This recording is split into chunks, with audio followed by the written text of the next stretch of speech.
बिस्मिल्लाहिर्रहमानिर्रहीम, अस्सलामु अलैकुम। वेलकम टू ऑनलाइन ईटा प्रिपरेशन क्लास। जैसे आपको बताया था कि पहले एक डेमो क्लास लेंगे और इसका मकसद ये है कि स्टूडेंट्स को ये पता चल जाए कि ये ऑनलाइन क्लास हम अटेंड कैसे करेंगे और कैसे इसमें वीडियो लेक्चर्स जो हैं वो होंगे और कैसे और मटेरियल हमें मिलेंगे। दो तीन बातें आपको बताऊं इसके बारे में और फिर ये आज की क्लास जो है इसको स्टार्ट करते हैं। और सबसे पहले ये याद रखें कि इस क्लास में हम डेली एक टॉपिक जो है, दो टॉपिक जितने पॉसिबल हो वो एक्सप्लेन करेंगे। ज़्यादातर स्टूडेंट्स ये पूछ रहे थे कि क्या इसमें सिर्फ एमसीक्यूज होंगे और टॉपिक एक्सप्लेन करेंगे, क्या करेंगे। तो याद रखें कि हर एक टॉपिक को पहले एक्सप्लेन करेंगे, फिर उसके बाद उसके डिफरेंट ट्रैक्ट्स और दरमियान में उसके डिफरेंट एमसीक्यूज सॉल्व करने के तरीके, डिफरेंट इंपॉर्टेंट पॉइंट्स और ट्रिकी पॉइंट्स, ये सारी चीज़ें साथ साथ डिस्कस करेंगे। फिर एमसीक्यूज मैं नहीं कराऊंगा, उसका तरीका अलग होगा। तरीका ये होगा कि आपको एमसीक्यूज टेस्ट के फॉर्म में आएंगे। सपोज आज आपने एक टॉपिक देख लिया, हम 4 या 5 बजे क्लास अपलोड करेंगे, क्लास होगी और आपके पास 9 बजे तक का बिल्कुल ज़्यादा टाइम होगा इस क्लास को देखने के लिए, अटेंड करने के लिए। ये क्लास आप देख लेंगे, 9 बजे आपको एक टेस्ट अपलोड होगा रूम में और उस टेस्ट में, वो टेस्ट सिर्फ इसी टॉपिक में होगा जो आज हुआ है। वो टॉपिक का जो टेस्ट है, जो एमसीक्यूज है, वो आप सॉल्व करेंगे और फिर नीचे एक सबमिट का बटन होगा, उसको प्रेस करेंगे तो आपको आ जाएगा स्कोर कि इन एमसीक्यूज में कौन कौन सा एमसीक्यू आपका ठीक है, कौन कौन सा गलत है, वो आ जाएगा। फिर उसी एमसीक्यूज की एक वीडियो आएगी, वीडियो एक्सप्लेनेशन होगी उसी एमसीक्यूज की। जब आप वो एमसीक्यूज की एक्सप्लेनेशन देख लें तो जो जो आपने गलतियां की होगी वो क्लियर हो जाएगी। इस तरीके से पूरा टॉपिक, उसके एमसीक्यूज, इसके पॉइंट्स, ये सारी चीजें ये क्लियर होती जाएगी। तो 1 बाय 1 करके इस क्लास में हम ये सारे topics A to Z chapter 1 से चैप्टर 27 तक इन सब चीजों को डिस्कस करेंगे इंशाल्लाह। सो आज का एक टॉपिक स्टूडेंट्स ने डिसाइड किया था कि क्रेब्स साइकिल और ABO ब्लड ग्रुप। तो इस वीडियो में क्रेब्स साइकिल पढ़ते हैं और नेक्स्ट जो हम कल वीडियो अपलोड करेंगे उसमें हम ABO ब्लड ग्रुप को डिस्कस करेंगे। जिस तरह आज हम पढ़ रहे हैं इस तरह सारे फिर आपके पास टॉपिक्स जो हैं, इसकी एक्सप्लेनेशन, ये सारी चीजें इस तरह होगी। तो इस क्लास से आपको ये भी पता चल जाएगा कि आया आपको इससे फायदा हो रहा है, आप इसको सीख रहे हैं, ईटा के लिए आपको हेल्प मिल रही है कि नहीं। तो उसके बाद फिर आप लोगों ने डिसाइड करना है। तो लेट्स स्टार्ट टुडेज टॉपिक। ये है क्रेब्स साइकिल। स्टूडेंट्स ने डिसाइड किया था कि क्रेब्स साइकिल और ABO ब्लड ग्रुप, दो ऑप्शन मैंने दिए थे, उसमें से इन दो टॉपिक्स के लिए स्टूडेंट्स ने कहा था। तो आज क्रेब्स साइकिल को पढ़ लेते हैं ईटा पॉइंट ऑफ व्यू से कि ईटा में से एमसीक्यूज कैसे आएंगे और कैसे हमने इसको पढ़ना है। बिल्कुल गौर से देखते जाएं। The very first important point, Krebs cycle के बारे में कुछ जनरल इंफॉर्मेशन आपके पास होनी चाहिए। ये चीजें आपने याद करनी है, ये एमसीक्यूज में आ सकते हैं। नंबर 1, क्रेब्स साइकिल जो है इसको डिस्कवर किया है हैंस क्रेब ने। हैंस क्रेब साइंटिस्ट का नाम है, इसकी डिस्कवरी हुई है। और second important thing, this is also called Krebs cycle. Why this is called Krebs cycle? तो ये Krebs cycle name, this is because of name of scientist. ये दूसरी important चीज है। Third important thing, this is also called TCA cycle. अब TCA क्या है हमारे पास? TCA is actually a tricarboxylic acid. So try carboxylic acid cycle इसको क्यों कहते हैं? जब मैं स्टेप्स कराऊंगा क्रेब्स साइकिल के जो स्टेप्स होंगे उसमें आपको पता चल जाएगा why this is called TCA cycle. इधर आप इतना याद रखिए कि TCA stand for tri carboxylic acid. Next हमारे पास important point, this is also called citric acid cycle. अब सिट्रिक एसिड साइकिल इसको क्यों कहते हैं? इसका फर्स्ट प्रोडक्ट जो है ये सिट्रिक एसिड होगा। आगे जब हम साइकिल पढ़ेंगे तो ये सारी चीजें क्लियर होती जाएगी। सिट्रिक एसिड जो है ये फर्स्ट प्रोडक्ट होगा इसका, सिट्रेट जिसको कहते हैं, तो इसलिए इसको try carboxylic acid cycle and citric acid cycle ये भी कहा जाता है। ये 3 नाम आपने याद रखने हैं क्रेब्स साइकिल के लिए। Next important thing, occurs in mitochondrial matrix. इस पे क्वेश्चन आ सकता है, इस पे क्वेश्चन आ सकता है कि ये जो हमारे पास क्रेब्स साइकिल है ये कहां पे होगा। अब माइटोकॉन्ड्रियल मैट्रिक्स आपने याद तो कर लिया है कि माइटोकॉन्ड्रियल मैट्रिक्स में होगा, बट ये माइटोकॉन्ड्रियल मैट्रिक्स है क्या, इसको सीखे आप। माइटोकॉन्ड्रियल मैट्रिक्स माइटोकॉन्ड्रिया का कौन सा रीजन है, गौर से देखते जाएं जरा इसकी तरफ। This is the structure of mitochondria. ये हमारे पास माइटोकॉन्ड्रिया का स्ट्रक्चर है। अब इस माइटोकॉन्ड्रिया में जो मैट्रिक्स का रीजन है वो हमने ढूंढना है कि मैट्रिक्स कहां पे है। गौर करें, ऑलरेडी चैप्टर 1 में आप पढ़ चुके हैं माइटोकॉन्ड्रिया का स्ट्रक्चर, बट मेरी तरफ गौर से देखें, ये डबल मेम्ब्रेन है। So this membrane is a smooth membrane. Outer membrane of mitochondria ये smooth membrane है। सेकेंड इंपॉर्टेंट थिंग, ये जो आपके पास इनर मेम्ब्रेन है ये इनफोल्डेड है, इनफोल्डेड मेम्ब्रेन है। So inner membrane is infolded, very important point. Outer membrane smooth, inner membrane infolded. इन दो मेम्ब्रेन्स के दरमियान ये जो रीजन है this is actually called inter membrane space. इन दो मेम्ब्रेन्स के दरमियान जो स्ट्रक्चर है this is called inter membrane space. और इस इंटर मेम्ब्रेन स्पेस में एक बहुत इंपॉर्टेंट प्रोसेस होता है, that process is called link reaction. Inter membrane space के अंदर कौन सा रिएक्शन होगा, ये लिंक रिएक्शन होगा। जो लिंक रिएक्शन है this occurs before Krebs cycle और फिर इसके बाद क्रेब्स साइकिल जो है वो शुरू हो जाता है। यहां हमने जो इंपॉर्टेंट चीज देखनी है वो क्या है, वेयर इज मैट्रिक्स। गौर से मेरी तरफ देखिए, ये आपको ये जो ग्रे रीजन नजर आ रहा है ग्राउंड रीजन, ये ग्राउंड रीजन जो है, जो ये इनफोल्डेड मेम्ब्रेन्स के नीचे आपको नजर आ रहा है, this ground region is actually called matrix.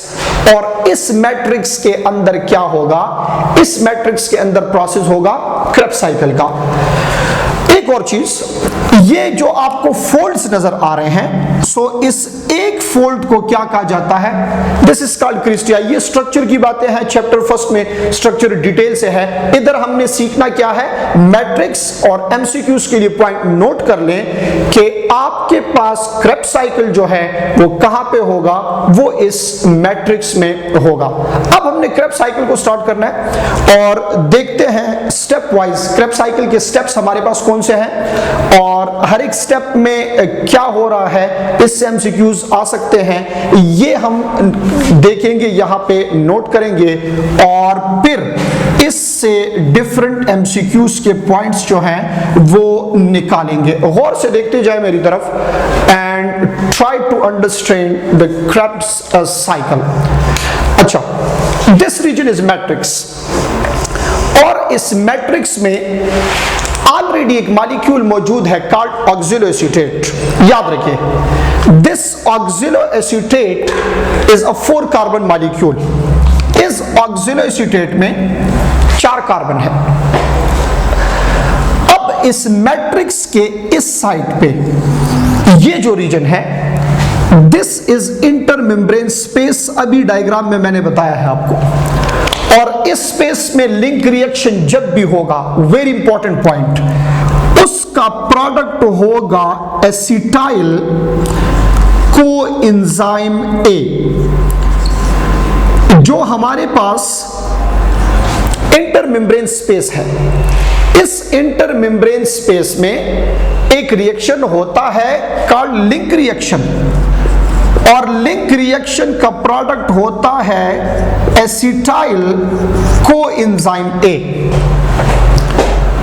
अब बहुत गौर से देखें, ये एसिटाइल कोएंजाइम ए इस मेम्ब्रेन से इंटर होगा, इस इनर मेम्ब्रेन से ये इंटर होगा और ये आ जाएगा इस मैट्रिक्स के अंदर। जब ये इस मैट्रिक्स में पहुंच जाए तो ये कंबाइन होता है इस ऑक्सिलो एसीटेट के साथ, यहां रुक जाए और सीखे इसको। बहुत इंपॉर्टेंट पॉइंट है, इधर गौर से रहे।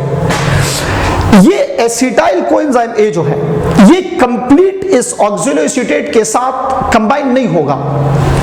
इसका ये कोएंजाइम ए यहां से रिलीज हो जाएगा। आप याद रखिए कि कोएंजाइम ए इधर पड़ा है, ये साइकिल में बाद में काम आएगा। और ये एसिटाइल जिसमें 2 कार्बन है, acetyl 2 carbon, oxalo acetate 4 carbon, ये दोनों कंबाइन हो जाएंगे। When these two combine with each other, अब याद रखिए आप, इससे एक मॉलिक्यूल बनेगा 6 कार्बन का मॉलिक्यूल। बहुत इंपॉर्टेंट पॉइंट है, जो हमने नाम पढ़े थे 2 नाम वो यहां पे आ रहे हैं। When this oxalo acetate and acetyl combine with each other, इससे यहां एक मॉलिक्यूल बन जाएगा कॉल्ड सिट्रेट। इस सिट्रेट में 6 कार्बन है, 6 कार्बन का मॉलिक्यूल है। और इस सिट्रेट में this contain 3 carboxylic acids, 3 carboxylic acids हैं इसके अंदर। अब इस 3 कार्बोक्सिलिक एसिड्स की वजह से इसको हमने कहा था TCA, try carboxylic acid cycle. Why this is called tricarboxylic acid cycle? This citrate contain 3 carboxylic acid, और इसी की वजह से इसको सिट्रिक एसिड साइकिल भी हमने कहा था। Look at the very next point, इस सिट्रेट से यहां बन जाएगा आइसोसिट्रेट। मैं एक चीज बता रहा हूं, इस आइसोसिट्रेट में भी 6 कार्बन है। क्वेश्चन इज दैट कि फिर सिट्रेट और आइसोसिट्रेट में फर्क क्या है? ये क्वेश्चन मैं आप पे छोड़ रहा हूं। आपने इस वीडियो को देख के कमेंट में मुझे इसका आंसर देना है कि what is the difference between citrate and isocitrate. जब आपके कमेंट्स आएंगे उसके बाद फिर मैं राइट आंसर बता दूंगा, रीजन बता दूंगा कि what is the difference between this to.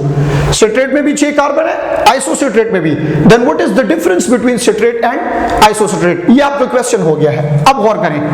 Now this isocitrate will release a carbon dioxide. बहुत इंपॉर्टेंट पॉइंट करा रहा हूं, गौर करें इसकी तरफ, फोकस होना चाहिए। एक कार्बन डाइऑक्साइड रिलीज हो गया, इधर आप इस पॉइंट को अभी लिख लें। अगर एमसीक्यूज आ जाए, मैं 2 चीजें कंपेयर करा रहा हूं, इंपॉर्टेंट पॉइंट है एमसीक्यूज के लिए। अगर एमसीक्यूज आ जाए कि एरोबिक रेस्पिरेशन में फर्स्ट कार्बन डाइऑक्साइड कहां रिलीज होता है, तो इधर देखें, वो यहां होगा लिंक रिएक्शन में। और अगर आ जाए कि क्रेब्स साइकिल में पहला कार्बन डाइऑक्साइड किस चीज से रिलीज होता है, तो ये रिलीज होगा कहां से? आइसोसिट्रेट से। The first carbon dioxide, first decarboxylation in case of Krebs cycle, this is from isocitrate. अब जरा गौर से देखें, अगर एक कार्बन डाइऑक्साइड रिलीज हो जाए, आइसोसिट्रेट में 6 कार्बन थे, तो एक कार्बन डाइऑक्साइड जब रिलीज हो जाए, इधर रह जाएंगे 5 कार्बन। वो जो 5 कार्बन रह गए हैं, उस मॉलिक्यूल को कहेंगे alpha keto glutarate. Now this alpha keto glutarate contain 5 carbon. अब इसमें 5 कार्बन है। यहां एक एमसीक्यूज के लिए इंपॉर्टेंट पॉइंट, कार्बन डाइऑक्साइड जब रिलीज होगा तो इधर से एक NAD, ये उस वक्त ऑक्सीडाइज फॉर्म में है, ये यहां से हाइड्रोजन ले लेगा और कन्वर्ट हो जाएगा NADH2 में। ये NAD कन्वर्ट हो जाएगा NADH, NADH2 में। 5 कार्बन का मॉलिक्यूल ये रह गया हमारे पास। बिल्कुल गौर से देखें, जब आपको ये साइकिल सही तरीके से समझ आ जाए तो आगे जो एमसीक्यूज के पॉइंट्स में कराऊंगा वो बहुत आसानी से आपको समझ आएंगे, और फिर आप इसके एमसीक्यूज कर पाएंगे। तो एक एक करके इस तरह ये टॉपिक्स क्लियर होते जाएंगे। दिस अल्फा कीटो ग्लूटारेट, मेरी बात गौर से सुने, जो स्टेप्स यहां पे हुए हैं, यानी कार्बन डाइऑक्साइड रिलीज हुआ है और NAD कन्वर्ट हुआ है NADH2 में, the same step will occur again again यही स्टेप दोबारा इस तरह होगा, किस चीज से? पहले आइसोसिट्रेट से हुआ था, अब होगा अल्फा कीटो ग्लूटारेट से। गौर करें, इस अल्फा कीटो ग्लूटारेट से एक कार्बन डाइऑक्साइड रिलीज हो गया, तो ये कन्वर्ट हो जाएगा किस चीज में? एक और मॉलिक्यूल में, कार्बोक्सिनाइल। देखें, 6 कार्बन तो एक चला गया, कितने रह गए? 5। अब 5 कार्बन एक चला गया, कितने रह गए? 4 कार्बन होंगे सक्सिनाइल में। और यह भी याद करना है कि जिस तरह यहां एक NAD कन्वर्ट हुआ है NADH2 में, यहां भी होगा। बाद में जाके इन चीजों को गिनेंगे, MCQs इसी से आते हैं, कितने NADH2 है, कितने FADH2 है, कितने ATPs है, यही सारी चीज MCQs में आती है। जरा गौर करें यहां पे आगे क्या होने वाला है। अगर आपको याद है, एक चीज ऊपर रह गई थी, that is called coenzyme A। अब होने वाला यह है कि ये कोएंजाइम A आके इस सक्सिनाइल के साथ कंबाइन होगा और दोबारा से रिलीज हो जाएगा। पॉइंट को समझने की कोशिश करें। कोएंजाइम A सक्सिनाइल के साथ कंबाइन हुआ और फिर से रिलीज हो गया। जब रिलीज होगा तो यहां पे एक बहुत इंपॉर्टेंट पॉइंट है, बिल्कुल गौर से देखें। जब कोएंजाइम A रिलीज हुआ, यहां से रिलीज हो जाएगी एनर्जी, और जब एनर्जी रिलीज होगी तो यहां ऑलरेडी प्रेजेंट है ADP और फास्फेट, बट इन दोनों को कंबाइन होने के लिए जरूरत है यहां पे किस चीज की? एनर्जी की। वो एनर्जी इस कोएंजाइम A के रिलीज होने से आ गई। जब ये एनर्जी आएगी तो ये ADP और फास्फेट ये कंबाइन हो जाएंगे और इससे बन जाएगा ATP। Point to be noted, this is called substrate level phosphorylation. Why? Energy comes from substrate. Formation of ATP from ADP and phosphate is called phosphorylation. Clear? ये आपको पता होगा। बट उस phosphorylation के लिए जो सोर्स है, उस सोर्स का नाम आपने आगे लगाना है। सोर्स ऑफ एनर्जी जो है, यहां सोर्स ऑफ एनर्जी कोएंजाइम है, जो है हमारे पास सबस्ट्रेट है, इसलिए this type of ATP synthesis is called substrate level phosphorylation. Clear हो गई ये बात? नेक्स्ट थिंग, चले जी। अच्छा, एक और बात, बुक में यहां GTP लिखा है, GTP ATP या गिवानोसिन ट्राइफॉस्फेट या एडानोसिन ट्राइफॉस्फेट, कोई बात नहीं है, इसको आगे आपने जाके ATP ही काउंट करना है कंप्लीट कैलकुलेशन में। चले जी, सक्सिनाइल से जब कोएंजाइम A चला जाएगा, ये कन्वर्ट हो जाएगा एक और मॉलिक्यूल में, and that molecule is called succinate. This succinate is also a 4 carbon molecule, इसमें भी 4 कार्बन है। अब गौर करें, ये सक्सिनेट जो है ये एक और मॉलिक्यूल में कन्वर्ट होगा called fumarate, the very important point. But इस वक्त आपके पास FAD ऑक्सीडाइज फॉर्म में है, ये रिड्यूस हो जाएगा FADH2 में। मेरी बात गौर से सुने, मैं आपको शॉर्टकट फार्मूला बता रहा हूं, इसको सीख लें। फार्मूला ये है, F for FADH2, F for fumarate. जहां पे फ्यूमरेट बन रहा है वहां FADH2 बन रहा है, यानी FAD रिड्यूस होता है FADH2 में। बाकी पूरे क्रेब्स साइकिल में, बल्कि पूरे एरोबिक रिस्पायरेशन में कहीं पे भी FADH2 का जिक्र नहीं है। The only point F for fumarate, F for FADH2, इसको आपने याद करना है। Then this fumarate will be converted into malate. How? Here and a water molecule will be added, इसमें वाटर मॉलिक्यूल ऐड होगा, यानी फ्यूमरेट में जब वाटर मॉलिक्यूल ऐड हो जाए इससे बन जाएगा मेलेट, और malate will be back converted into oxaloacetate. How? When NAD is converted into NADH2।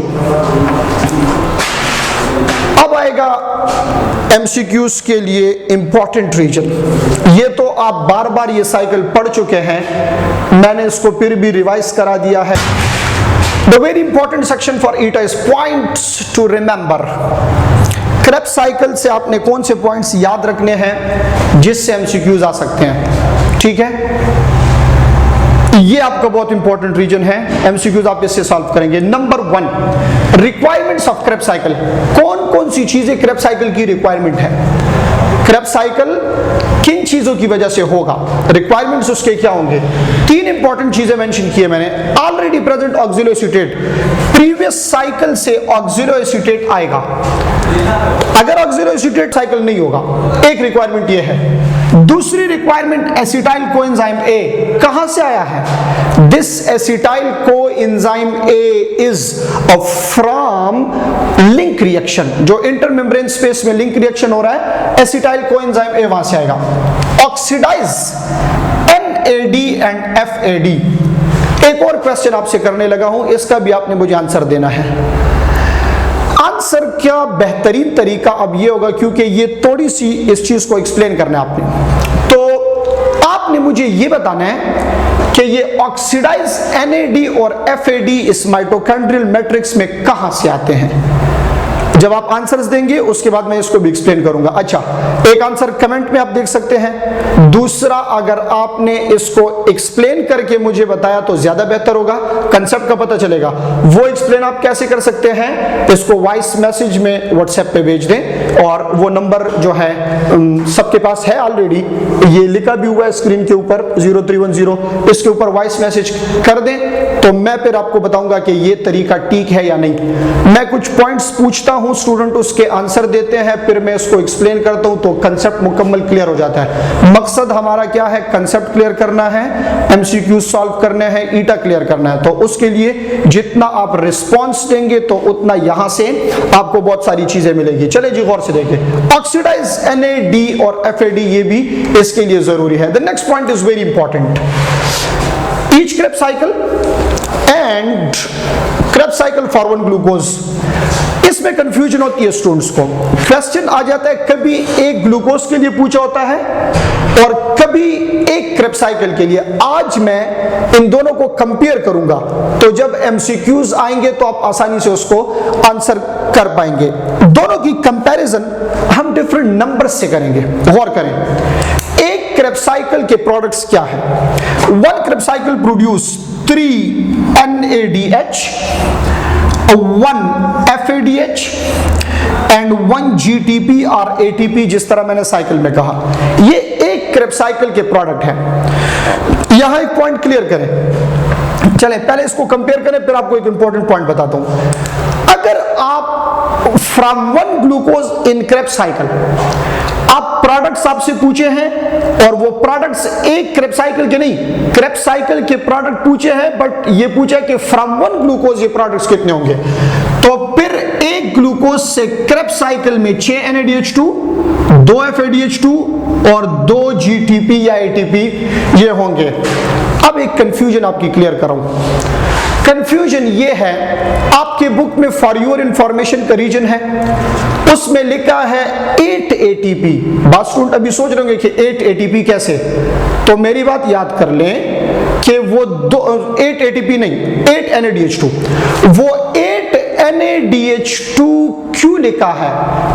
याद रखिए कि वो जो फॉर योर इंफॉर्मेशन का सेक्शन है वो क्रेब्स साइकिल का नहीं है, वो माइटोकॉन्ड्रिया का है। तो माइटोकॉन्ड्रिया में तो फिर इनर मेम्ब्रेन स्पेस में, इंटर मेम्ब्रेन स्पेस में लिंक रिएक्शन भी होता है। तो लिंक रिएक्शन में 2 NADH2, 6 NADH2 क्रेब्स साइकिल के फ्रॉम वन ग्लूकोज, और एक NADH2 एक लिंक रिएक्शन का होगा, तो टोटल माइटोकॉन्ड्रिया के अंदर 8 होंगे।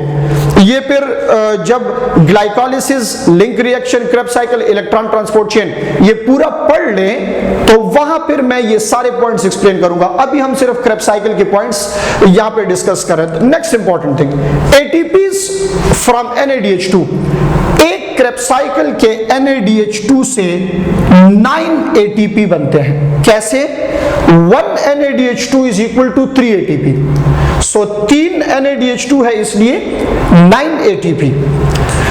अगर ये Krebs cycle from one glucose हो तो फिर तो 6 NADH2 है, तो फ्रॉम 6 NADH2 there will be 18 ATP। जब आप कंपैरिजन करेंगे चीजों की तो फिर ईटा के एमसीक्यू सॉल्व करना बहुत आसान होगा। ATPs from FADH2, एक FADH2 ही बनता है, तो एक FADH2 2 ATP के बराबर है।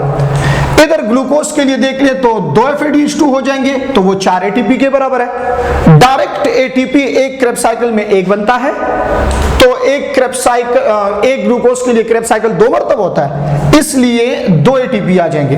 अब हमने कैलकुलेट करना है और इसमें सबस्ट्रेट और ऑक्सीडेटिव को अलग करेंगे। This chart is very very important for MCQs, गौर करें। एक क्रेब्स साइकिल में सबस्ट्रेट लेवल के 11 ATP है और ऑक्सीडेटिव लेवल का 1 ATP, ये अपोजिट हो गया है। इधर देखिए जरा, इसको क्लियर करें। एक क्रेब्स साइकिल में सबस्ट्रेट लेवल का यहां पे 1 ATP है 1, और ऑक्सीडेटिव लेवल के इसमें 11 ATP है। अब ठीक हो गया है। सबस्ट्रेट लेवल का ATP 1 होगा, ऑक्सीडेटिव लेवल के ये 11 होंगे। और नेक्स्ट देखें तो यहां आपके पास total ATP from 1 Krebs cycle 12, इस पे अक्सर क्वेश्चन आता है। एक क्रेब्स साइकिल से टोटल ATPs कितने होंगे, तो 12। कंपेयर करें इसको 1 ग्लूकोज के लिए।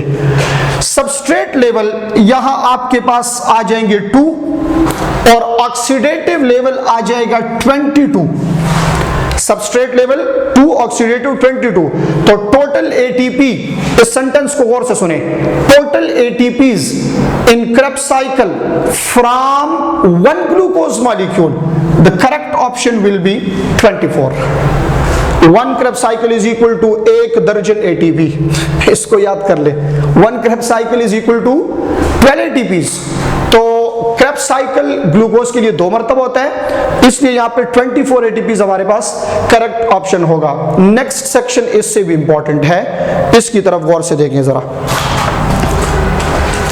कुछ पॉइंट्स ऐसे हैं जिसको ट्रिकी पॉइंट्स कहा जाता है, आपको कंफ्यूज किया जाता है।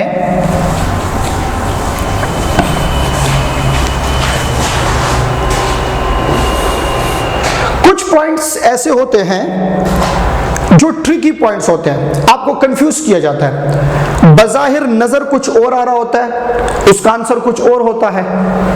फिर लोग कहते हैं मैंने तो ईटा में इतने क्वेश्चंस किए थे ठीक ठाक, क्यों मेरे मार्क्स कम आए। वो कुछ वजूहात होते हैं, वो कुछ ट्रिकी क्वेश्चन होते हैं जो आपको बज़ाहिर ठीक नजर आ रहे होते हैं, बट आपने गलत किया होता है। गौर करें। फर्स्ट पॉइंट, क्रेब्स साइकिल में इस तरह के कौन से पॉइंट्स आ सकते हैं। Number 1, number of ATPs from Krebs cycle in bacteria और प्रोकैरियोट। बैक्टीरिया या प्रोकैरियोट में क्रेब्स साइकिल जब होगा तो उससे कितने ATPs बनेंगे। स्टूडेंट्स क्या करते हैं, लिखा होता है ऑप्शंस में 12, स्टूडेंट इस पे टिक कर लेते हैं, ये गलत है। अब बजाय तो क्रेब्स साइकिल 12 ATPs के बराबर ही है, बट क्यों गलत है, मेरी तरफ गौर से देखें। आंसर इज या तो 0 लिखा होगा या नन ऑफ दीज, ये टिक होगा। अब ये क्यों, बहुत इंपॉर्टेंट पॉइंट है। अगर आपको पता हो कि बैक्टीरिया या प्रोकैरियोट में, उसमें तो माइटोकॉन्ड्रिया होता ही नहीं है। जब माइटोकॉन्ड्रिया नहीं है तो क्रेब्स साइकिल कहां होगा, इट मींस के वहां क्रेब्स साइकिल होता ही नहीं है। मैं आपको और सिंपल करा देता हूं, Krebs cycle is a process of aerobic respiration and prokaryote में एरोबिक रिस्पायरेशन नहीं होता, वहां एनारोबिक रिस्पायरेशन होता है, इसलिए करेक्ट ऑप्शन इसका नन ऑफ दीज या 0 होगा। ये एक पॉइंट है, ट्रिकी पॉइंट। कुछ और पॉइंट्स इससे आ सकते हैं। How many ATPs are used by each Krebs cycle, एक क्रेब्स साइकिल में कितने ATP यूज होते हैं। अब स्टूडेंट्स क्या करते हैं, टोटल 12 है, कुछ इस पे टिक कर लेंगे, और सबस्ट्रेट लेवल का 1 है, किसी का कंसेप्ट ज्यादा क्लियर हुआ तो वो इस 1 पे टिक कर लेंगे, बट ये दोनों गलत है। करेक्ट ऑप्शन इसका क्या है, How many ATPs are used by each Krebs cycle? देख लें, 0। Why 0? रीजन भी बता रहा हूं, because Krebs cycle is ATP producing, not using।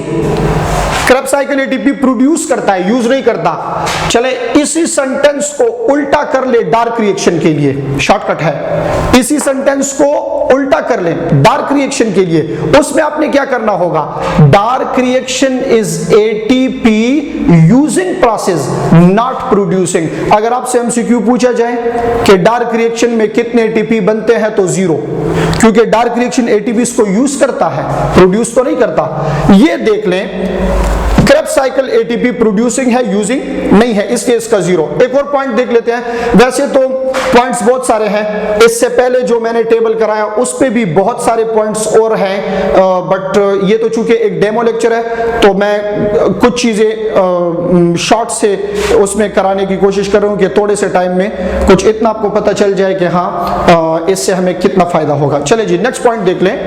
How many ATPs are synthesised in Krebs cycle? एक क्रेब्स साइकिल में how many ATPs are synthesised in Krebs cycle, ये important है, फोकस पॉइंट ये है, इन क्रेब्स साइकिल। एक Krebs cycle में कितने ATP बनते हैं? 12 करेक्ट ऑप्शन होगा। कुछ स्टूडेंट्स लिख लेंगे 12, क्योंकि टोटल तो 12 है ना, बट ये गलत है।